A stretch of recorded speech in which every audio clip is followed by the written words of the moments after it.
Dia, turminha do segundo ano A, tudo bem com vocês? Bom dia, crianças, bom dia, família.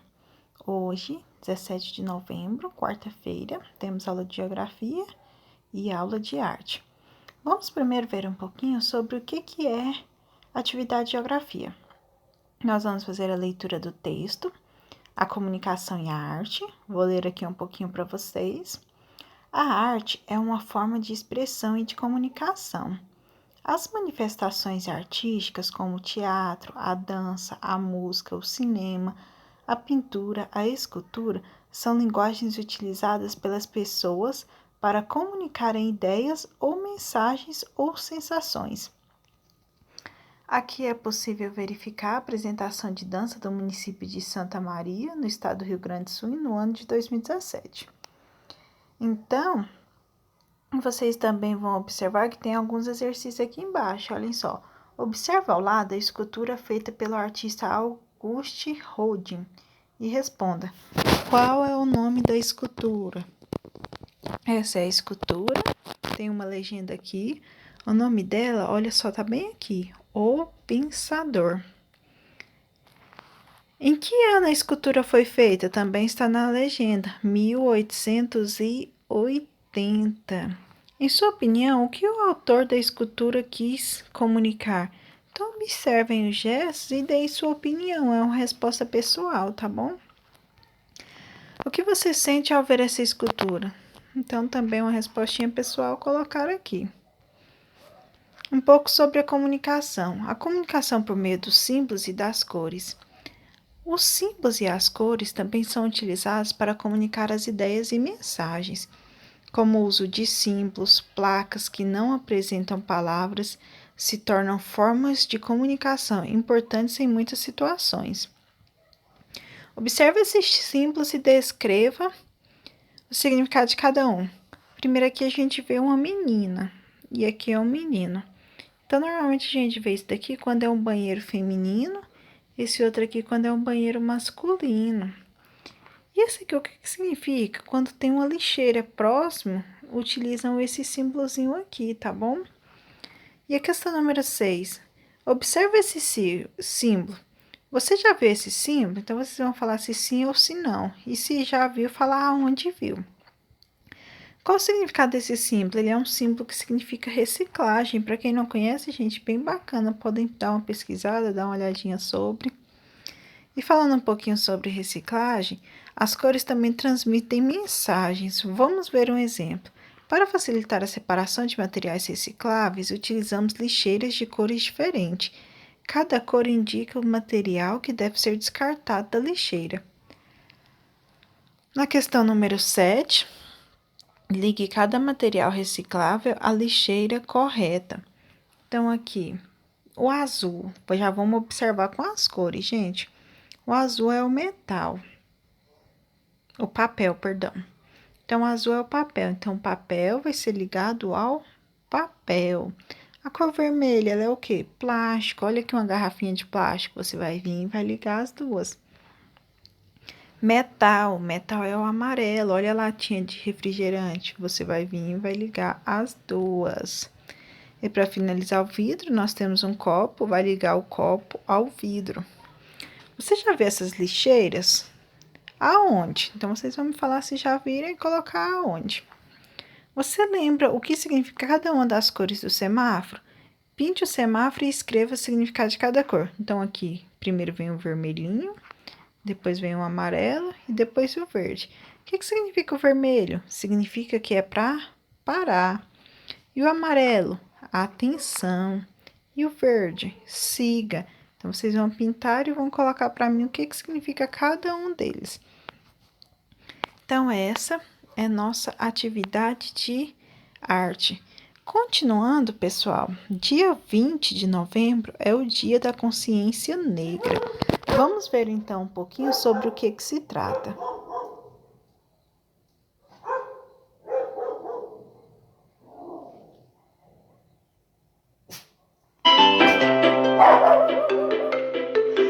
Olá, crianças! Tudo bem com vocês? Que tal viajarmos no tempo para descobrirmos como aconteceu a chegada dos primeiros africanos aqui no Brasil? Nina! Brasil. Vamos embarcar nessa viagem? Por volta de 1500, quando os portugueses chegaram aqui com suas embarcações, eles encontraram os índios, que já habitavam o nosso país. Em busca de riquezas aqui na nossa terra, eles encontraram o pau-brasil, que era uma madeira muito apreciada na época, e convenceram os índios a trabalharem em troca de alguns objetos.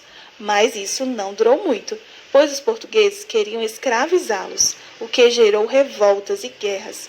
Muitos índios foram exterminados e alguns conseguiram fugir mata adentro, nas florestas fechadas do nosso país. Foi então que os portugueses resolveram começar a trazer pessoas do continente africano para serem escravizadas aqui no Brasil. Isso ocorreu por volta do século XVI. A África é um imenso continente formado por muitos países. Os africanos que foram trazidos para o Brasil nesse período faziam parte de 3 grandes etnias: os povos de língua iorubá, os de língua banto e os denominados sudaneses. A população brasileira que possui descendentes africanos está vinculada a ancestrais que nasceram dessas 3 grandes etnias, principalmente na Bahia, em Pernambuco, no Maranhão, na Paraíba, no Rio de Janeiro e no norte do estado de Minas Gerais. Embora em outros locais do país a presença africana também tenha sido marcante. Você sabia que pode ser descendente desses primeiros africanos que vieram para o Brasil? Os africanos capturados eram transportados em navios como esse, chamados navios negreiros.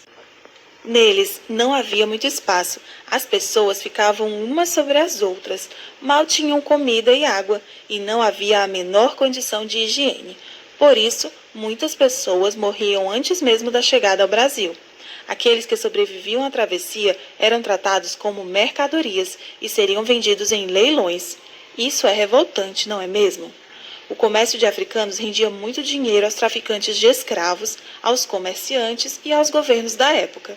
Os escravizados trabalhavam em serviços tais como criação de gado, mineração, trabalhos domésticos, construção, lavoura, dentre outros. Um dos que teve maior destaque foi o plantio de cana-de-açúcar, que era realizado em fazendas como essa, chamadas engenhos. No engenho, normalmente tinha a casa grande, onde viviam os donos da fazenda, e alguns escravos trabalhavam fazendo serviços domésticos. A senzala, que era uma espécie de galpão onde os escravos ficavam amontoados e em condições precárias. O canavial, a moenda e a roça era o local onde eles trabalhavam. Muitos tentavam fugir, alguns eram capturados pelo capitão do mato e sofriam com duros castigos físicos.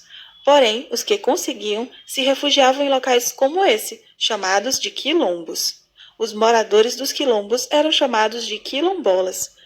O mais famoso deles foi Zumbi dos Palmares. Ele liderou o Quilombo dos Palmares. Foi capturado e morto no dia 20 de novembro de 1625. Em muitos estados do Brasil, houve líderes que, assim como Zumbi, lutaram contra a escravização.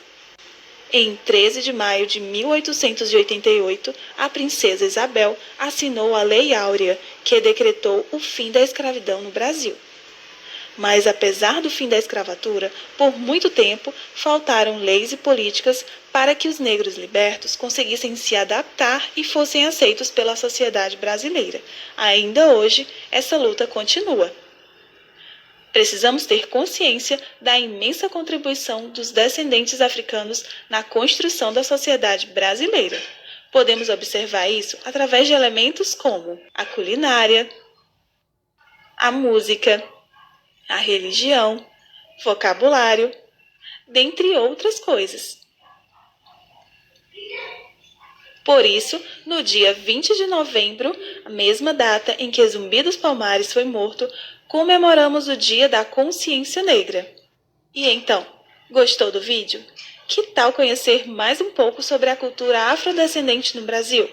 Pesquise mais e assista também nossos outros vídeos.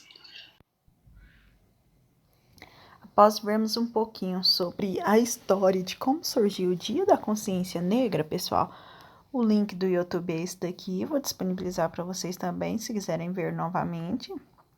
E aqui nós temos um desenho. Aqui tá pedindo para você completar o desenho. Para quem tem a opção de imprimir, já tem metade do desenho, vão completar fazendo a outra metade do desenho. Mas o que eu peço para vocês, pessoal? No caderno de arte, como de costume, fazer o cabeçalho com o nome da escola, data, nome do professor, nome do aluno. Logo em seguida, fazer uma imagem completa com o rosto dessa pessoa. E ela é uma pessoa negra, então vocês vão pintar ela de cor negra, tá bom? E observe que o rosto dele tem tudo que o seu rosto tem. Ou seja, vamos refletir um pouquinho que nós somos todos iguais, tá bom? Então, essa é a nossa atividade de arte. Qualquer dúvida, qualquer pergunta, pessoal, só falar comigo. Um abração. Aguardo foto da atividade, tanto de geografia quanto de arte.